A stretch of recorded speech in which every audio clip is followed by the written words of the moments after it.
Hey there, Detroit sports fanatics. I'm Taylor Phillips, and welcome to episode 92 of Taylor's Detroit Sports on Spreaker. You can also find this and all other episodes of Taylor's Detroit Sports on iHeartRadio. If you have any opinions on everything that's going on in the Detroit sports world, call in or send a text message live on the show at 231-429-3668. That's 231-429-3668. Also, you can add me on Facebook as Taylor Phillips. Online at facebook.com/Phil with two L's, the number 1 DT, David Taylor.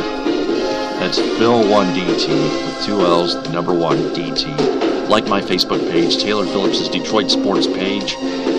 Join my Facebook group, Taylor Phillips' Detroit Sports Group, and follow me on Twitter at DT2Phillips.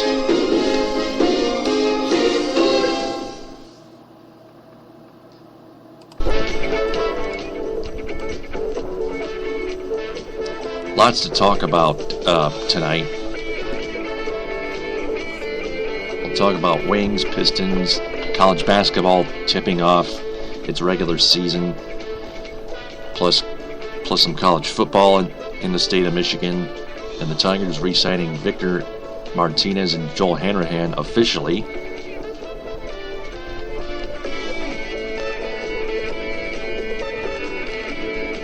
First off, the Red Wings get an easy victory over the Chicago Blackhawks, who have been struggling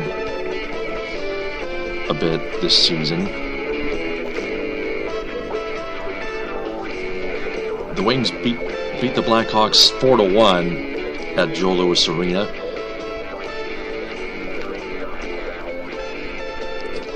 First period, Luke Glendening scored a backhander on Crawford to open the scoring, but Patrick Kane on a bad penalty kill tied the game up at 1 for Chicago. Second period, the Wings peppered Corey Crawford, the goaltender for the Blackhawks, with 18 shots on goal and capitalized with 2 goals, one from Franzen and one from Tatar on a one-timer rebound.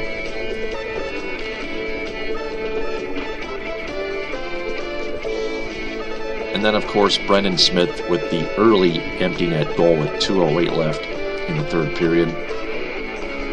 Luke Glendening would finish with a goal and an assist, getting the first star. Jimmy Howard making 25 saves, the second star. And, of course, Corey Crawford making a lot of saves. He gets the third star despite giving up 3 goals in the losing cause.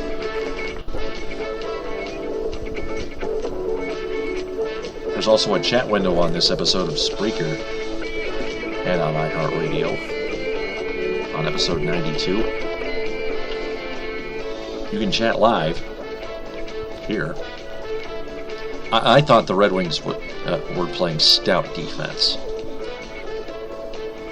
The Blackhawks surrendered the most shots on goal in a single period, giving up 18 shots on goal in the second period.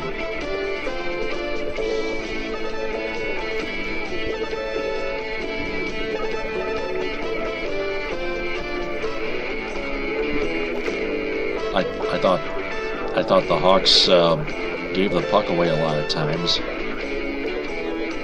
The Wings gave the puck away at least a few times as well, but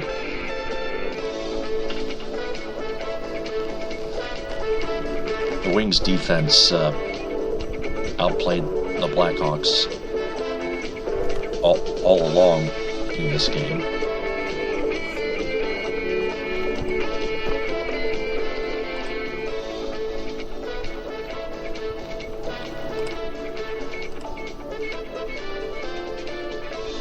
Huge game for the Red Wings this Sunday night at 6. They play the Montreal Canadiens at Joe Louis Arena on Fox Sports Detroit.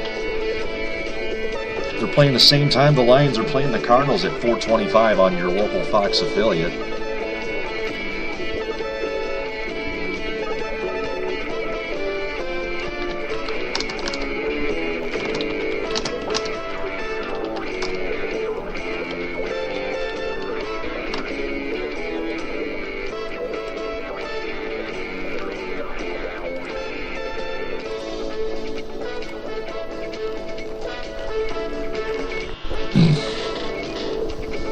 right now in the standings, the Red Wings are in third place in the Atlantic Division. The Canadiens are dominating the Atlantic Division, except the Lightning trail them by a point.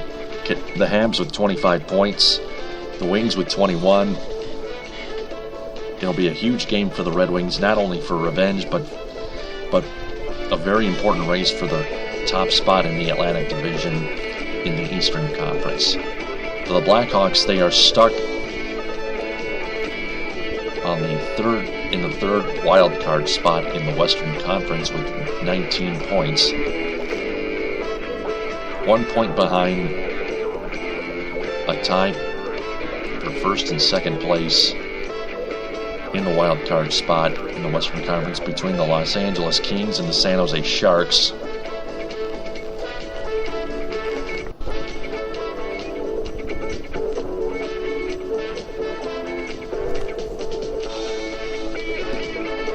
And then after Montreal, they go on a 3-game road trip. Tuesday at Columbus at 7, and then at Winnipeg at 8 on Thursday, and then at 7 in Toronto on Saturday. A week from tomorrow. And then they return home for 2 a week from Monday against Ottawa at 7:30, and then they welcome the Philadelphia Flyers into Hockey Town on the 26th. The Jets, for example, have 20 points. The Columbus Blue Jackets are struggling with 11 points, but the Wings haven't played well against the Blue Jackets last year, but the way the Wings have been playing this year, I think they should manhandle the Blue Jackets. There's no curse to it. The Wings should manhandle the Jackets 5-1. There should not be overtime or a shootout or anything. Besides, the Wings have to get better at a shootout.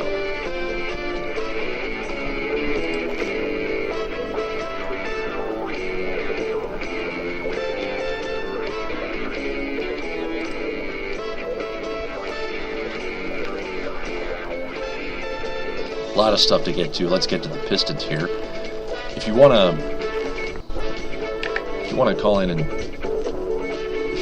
in on the show or text, leave a text message opinion. The number is 231-429-3668. Again, that number to voice your opinion is 231-429-3668.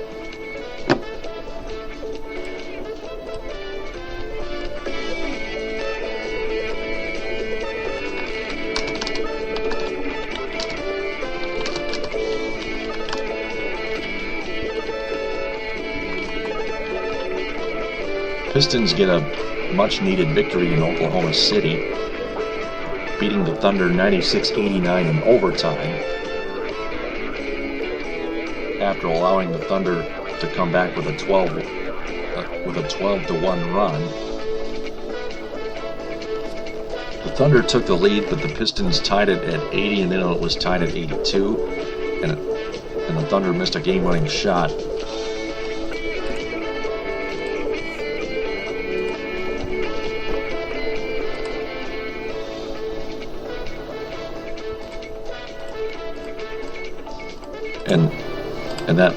And that forced overtime right there. But before that, the Pistons had the ball and they were fouled, and the whistle did not blow.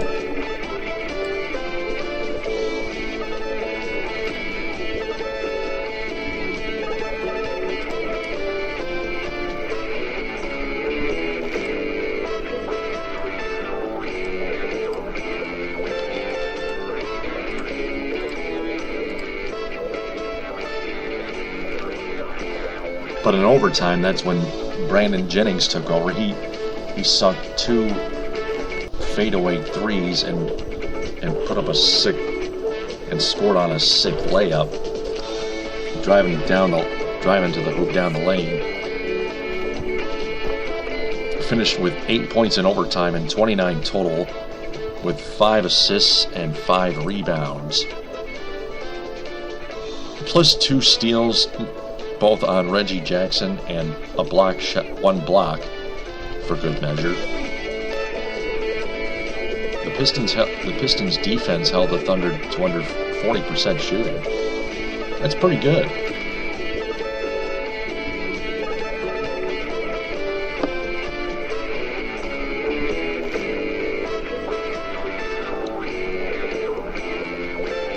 Andre Drummond finished with 15 rebounds.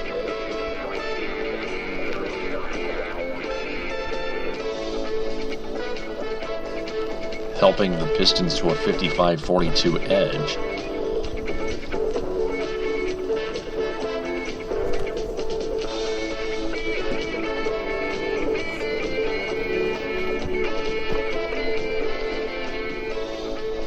One of the things the Pistons could have done was guard the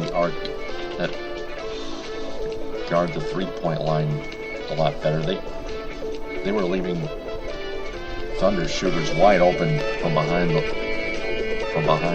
3-point arc, and that's what you can't do. The Thunder have sunk a lot of threes.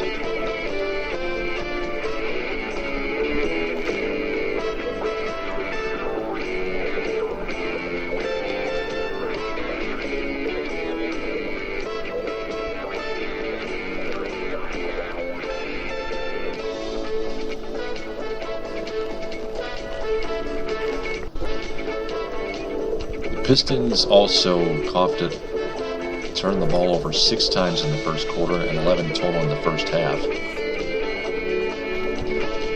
and 17 total in the entire game. And the Thunder scored 21 points off of these 17 turnovers. After the Pistons came in having committed just 12.8 turnovers per game, the 6th best in the NBA. They need to start limiting turnovers again. But with that win, the Pistons improved to 3-6 under head coach Stan Van Gundy. They head to Memphis and take on the Grizzlies.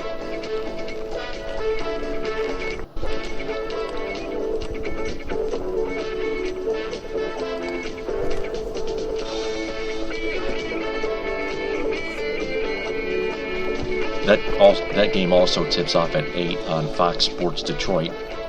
The Grizzlies are 8-1, and they lead the entire Western Conference, especially this.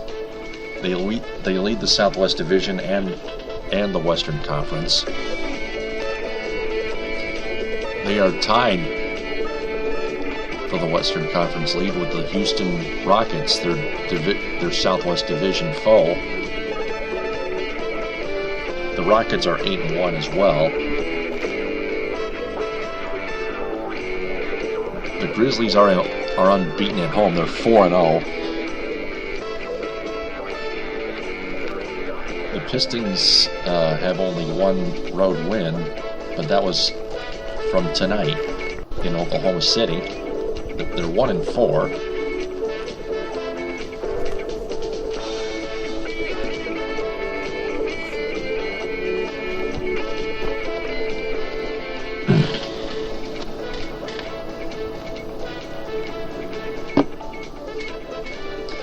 Pistons are now a half game ahead of the last place Indiana Pacers in the Central Division for 4th place,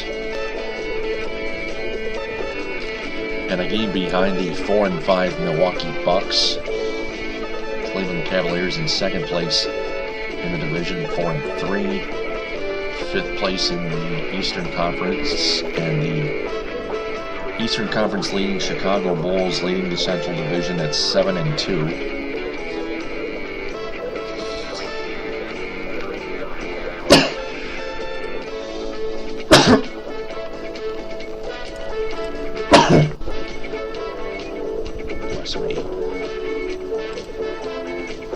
And then after the Grizzlies game, the Pistons return home to take on the 3-6 Orlando Magic.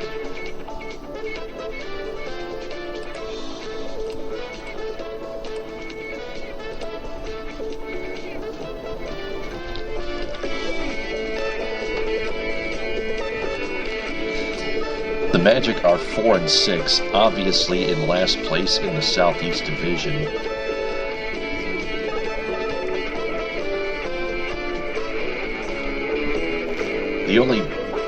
There's still one team in the entire NBA that has not won a game yet, and that is the Philadelphia 76ers.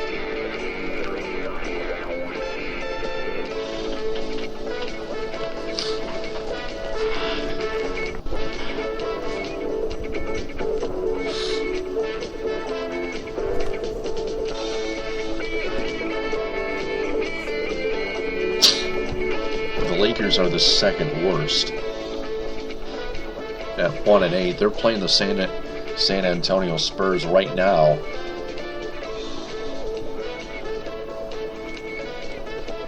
The Spurs are obviously tied for fourth place in the Southwest Division at 5-3 with the New Orleans Pelicans.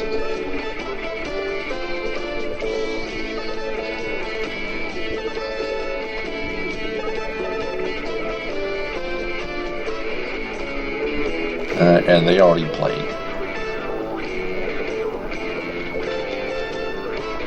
And the Spurs beat the Lakers.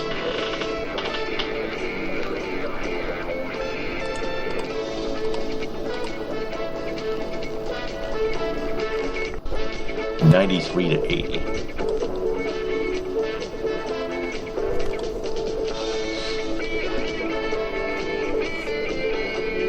And then on Wednesday, back to the Pistons schedule.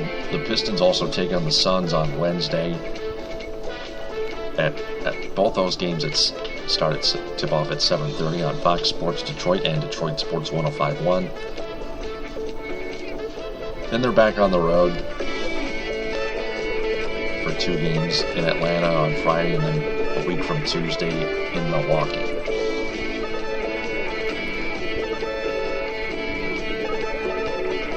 Moving on to Michigan State basketball. Spartans tip off their opening season with a 64-59 win over the Navy Midshipmen.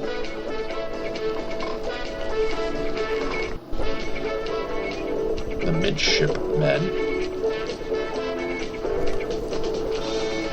Senior point guard Travis Trice led MSU with 25 points on 8 of 14 shooting, including 5 of 6 from behind the three-point line, with 17 of his points of his 25 were scored in the second half.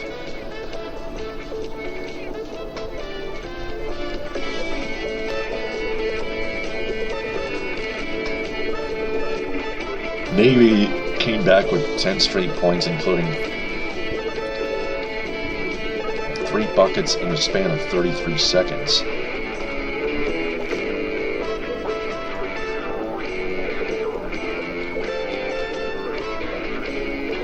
The Spartans fell behind 18-14 midway through the first half, but then they started before they went on an 11-0 run and took a 7-point lead in a halftime.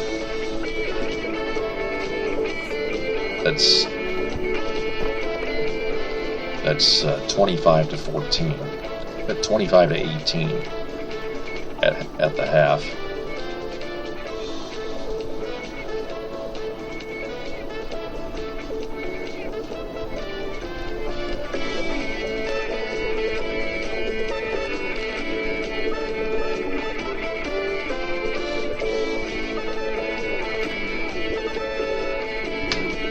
Spartans guard Alvin Ellis threw an alley-oop to Brandon Dawson, but went down on the play favoring his right leg, and he might have tweaked his ankle actually. But so he returned to the bench 2 minutes later with an ice pack taped to his right ankle and did not return to the game.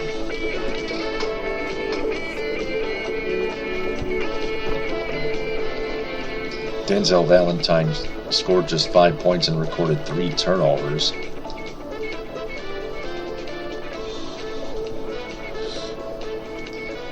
With that win, the Spartans improved to 17-3 in season openers under head coach Tom Izzo.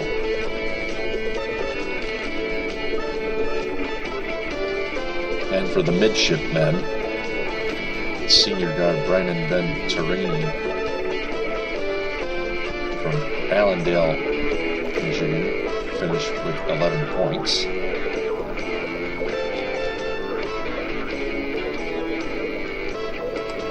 That was in a tournament game.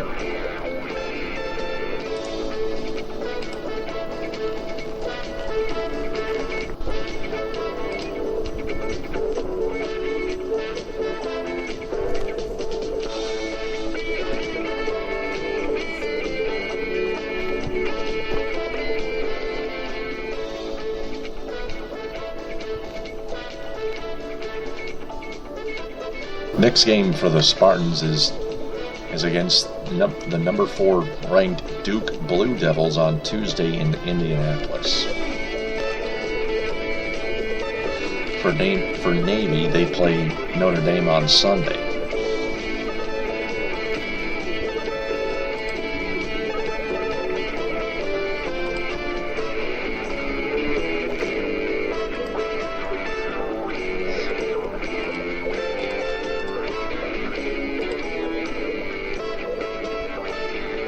The Spartans are ranked 18th in the nation right now.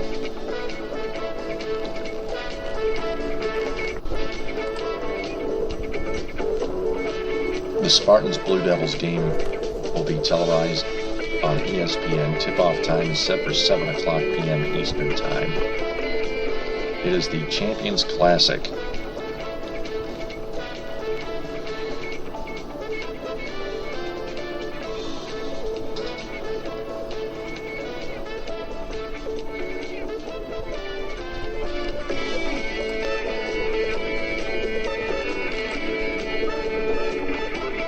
The score on Spartans, MSUSpartans.com says 63-59.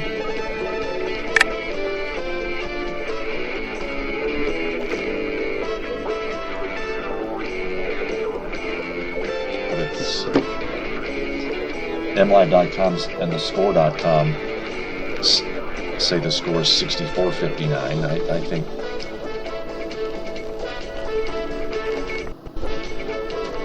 I think there's some kind of confusion there, but anyway, it's 6. Yeah, I saw the score on TV. It was 64-59. So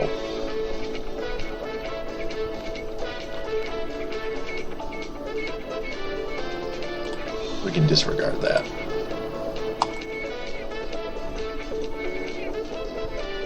Other college basketball scores in Michigan. Central Michigan Chippewas clobbered Alma 106-64. And Eastern Michigan beat St. Francis, Illinois 64-52. And Detroit Mercy beat Rochester, Michigan 77-54.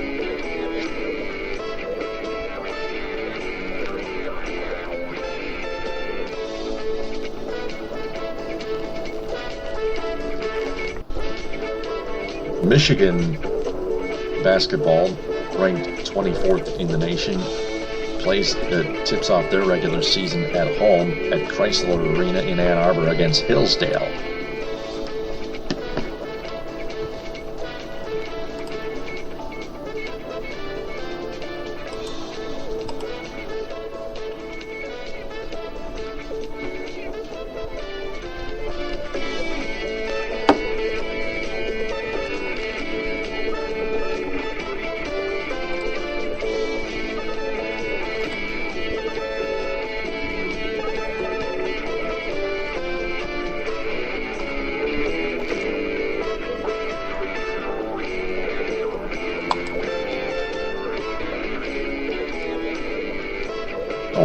Opening up a new tab here. And looking into the article of the preview between Michigan and Hillsdale. Hillsdale College, that is.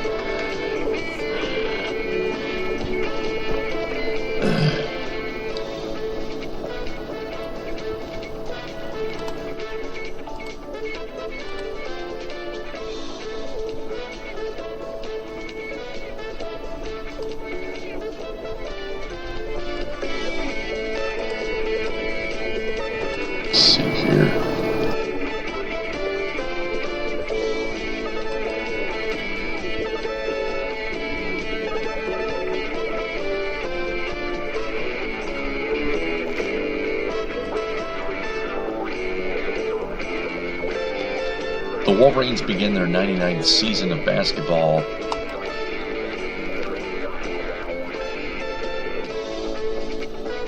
on Saturday.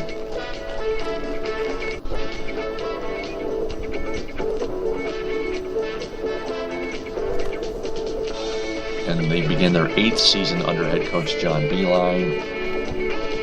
They'll hold a pregame ceremony to raise its 14th Big Ten championship banner to the rafters of Chrysler Arena. That's the regular season Big Ten championship. Last year they finished with a 15-3 Big Ten record.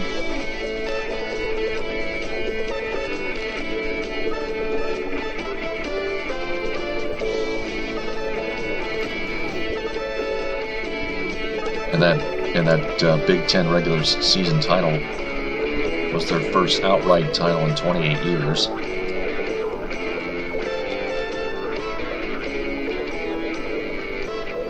In their only exhibition game of the season,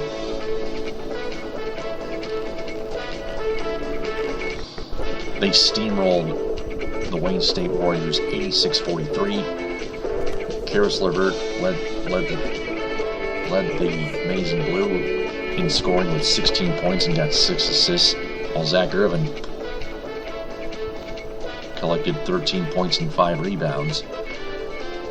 Beginning with Hillsdale, Michigan begins a stretch of 3 games over a 6-day period. The Wolverines will play 9 of their 12 non-conference games in the friendly confines of Chrysler Arena. They have just 1 senior on the roster, that's Max Bielfeldt, and 7 freshmen. The Wolverines return just 2 starters from a season ago, Karis LeVert and Derek Walton Jr.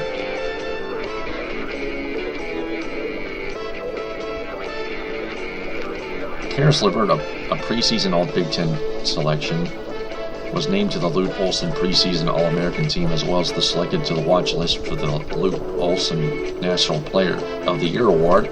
Derek Walton Jr. was named to the Bob Cousy Collegiate Point Guard of the Year award watch list. And a look at Hillsdale College. Hillsdale College has no nickname, I think. The Chargers, actually. The Hillsdale College Chargers. Yeah. I was thinking they had to have some nickname. They posted an 18-9 overall record a season ago, 14-9 in Great Lakes Intercollegiate Athletic Conference play. And they were picked to finish 4th in the GLIAC North this season. Their head coach is John Tharp. He's in his 8th season as their head coach. He led them to a GLIAC championship in 2011-2012. Junior forward Kyle Cooper was named to the preseason All-GLIAC North Division second team. Cooper averaged 13.5 points and 6.2 rebounds per game last season. The contest at Michigan marks the 3rd time in 4 seasons Hillsdale has played a Big Ten team. In 2011-2012, the Chargers played Michigan State, and last season Hillsdale took on Indiana.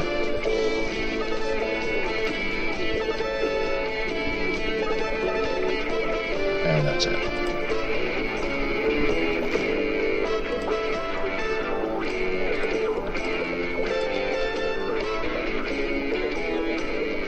On to college football now.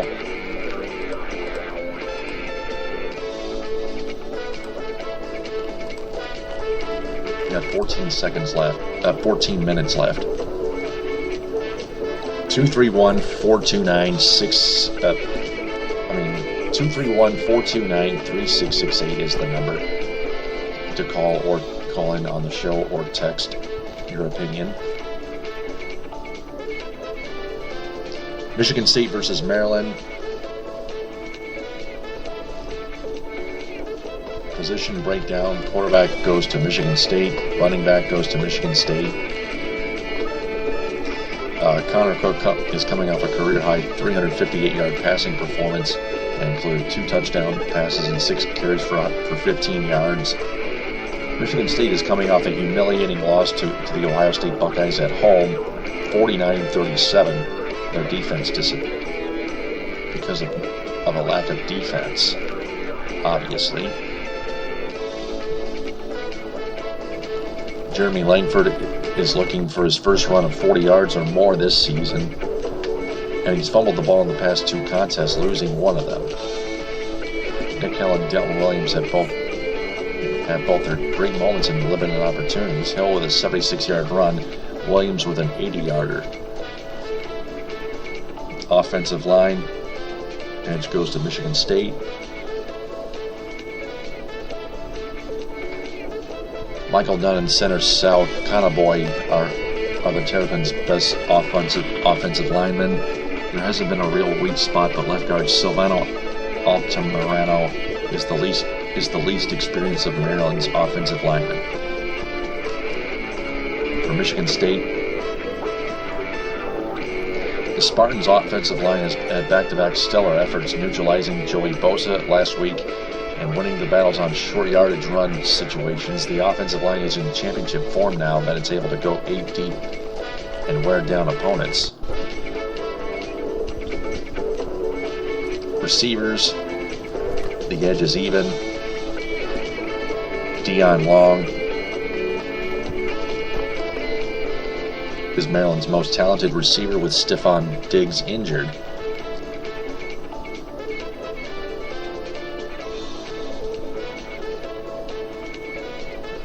Long can do a lot after the catch on quick passes and underneath on drags. Jaquil Vay can stretch the field. He's very good in motion, or they'll use him in the run game. Marcus Lee gets 6 foot 210, 6 foot flat and 210 pounds, is the most physical receiver and makes the tough catches in traffic. For Michigan State, Tony Lippett is coming off his worst performance of the season, having dropped 2 passes and been held in check until after the game was essentially decided. McGarrett Kings is a dangerous runner out of the backfield and a solid receiving target. Aaron Burbridge has leveled off after showing improvement early in the season, and Josiah Price continues to be a favorite target of Cook, and he seems to make the catch when thrown at. On defense, the defensive line.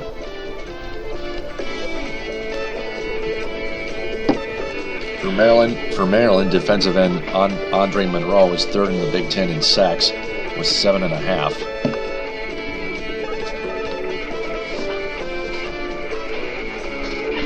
He's 5'11", 282, and he's scrappy and has shown a nose for the ball. Darius Kilgo, 6'3", 310, alone at nose tackle, who's been effective against the run. Keith Bowers was splitting reps at nose tackle, has since been moved outside to end. For Michigan State, Shalik Calhoun is from New Jersey, and he returns for his senior season. Lawrence Thomas and Joel Heath will be competing to hold snaps as Ron Burton discussed getting more reps for Malik McDowell and Damon Knox. The edge goes to Michigan State. Linebacker, edge is even. You got at Nkaku.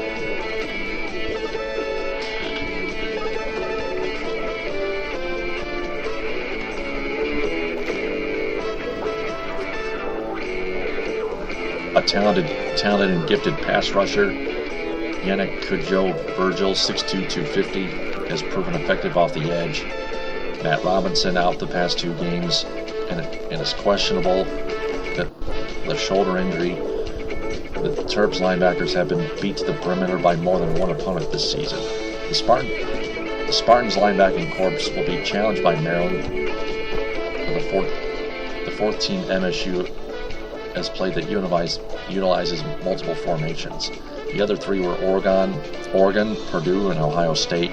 Taiwan Jones will have his hands full making the right adjustments, while Ed Davis and Darian Harris look to shake off subpar performances against the Buckeyes. Defensive backs goes to Michigan State.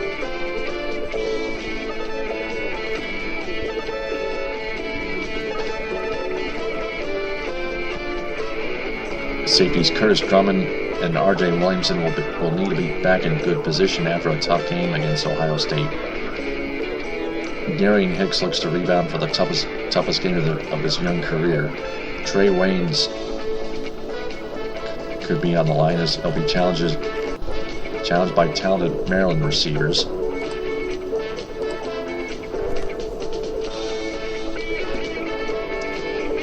William Likely has 5 interceptions. Jeremy at cornerback, and also cornerback Jeremiah Johnson. He's expected back from a hamstring injury. Safety Sean Davis is a player to keep an eye on. He led the team in tackles last season.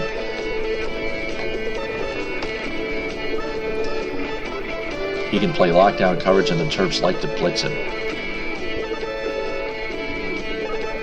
Junior safety Anthony Nixon is a ball hawk. Special teams goes to Maryland. Junior Brad Craddock is one of the best kickers in the nation. He's 9 out of 9 in field goals from 40 yards or more, including a school record 57 against OSU. Punter Nathan Renfro has been largely average. That's a backup. No, it's a punter. Likely ranks among Big Ten leaders in punt returns, and he's expected to handle kick return duties with Stephon Diggs out. The Terps coverage units are strong. Michael Geiger missed a 40-yard. Michael Geiger made a 40-yarder after missing 4 straight field goals, while Mike Sadler remains an above-average punter. Now to CMU versus Miami. CMU is coming off a 38-7 convincing win over EMU in Ypsilanti to become bowl eligible. That's their second consecutive win and 4 in its last 5 starts. They're also coming off before a bye week. The Central Michigan Chippewas are 6-4 overall and 4-2 Mid-American Conference play. A win over the Red Hawks would give CMU 7 victories, marking the first time it's won at least 7 regular season games since 2009, when they won the MAC when they won the MAC championship game and the GMAC Bowl.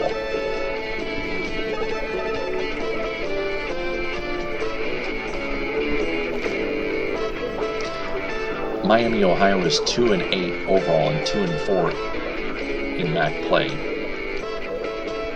They're third in the MAC in passing, but ranked no better than 8th offensively or defensively in any other team statistical category. Quarterback Andrew Hendricks is second in the MAC in both total offense, 295.8 yards per game, and passing, 269.3. He's in his first season at Miami, Ohio.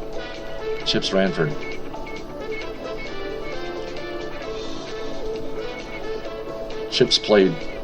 last played without leading rusher Thomas Rawls, who sat out with a knee injury.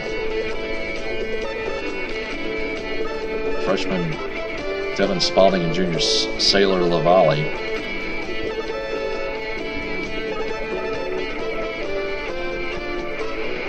Rouse leads the MAC in all-purpose yards per game with 156.3 and ranks second in rushing yards with 1,011 and rushing yards per game with 144.4. The Chips have won 4 of the last 5 meetings with Miami, including the last 2. The Redhawks are rebuilding under first-year head coach Chuck Martin, who went 74-7 as the head coach at Grand Valley State from 2004 to 2009, and was an assistant at Notre Dame for the past 4 years. Miami has gone 8-28 in the past 3 years, including 0-12 a year ago. Ouch.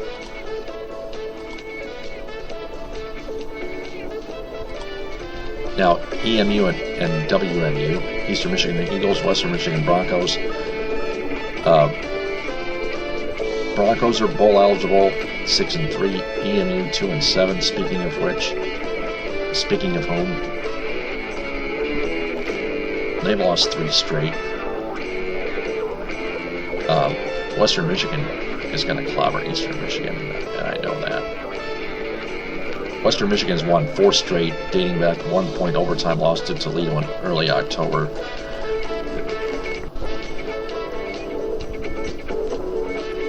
Rob Bolden got the start under center for Eastern Michigan, who completed just 7 of 19 passing for 76 yards.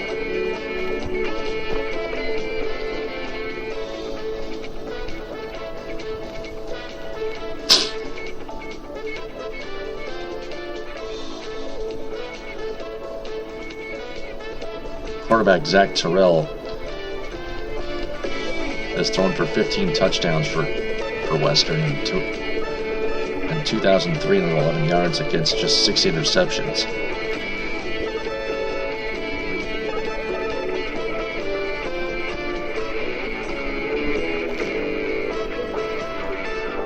The Score.com predicts Western Michigan to win 38-13.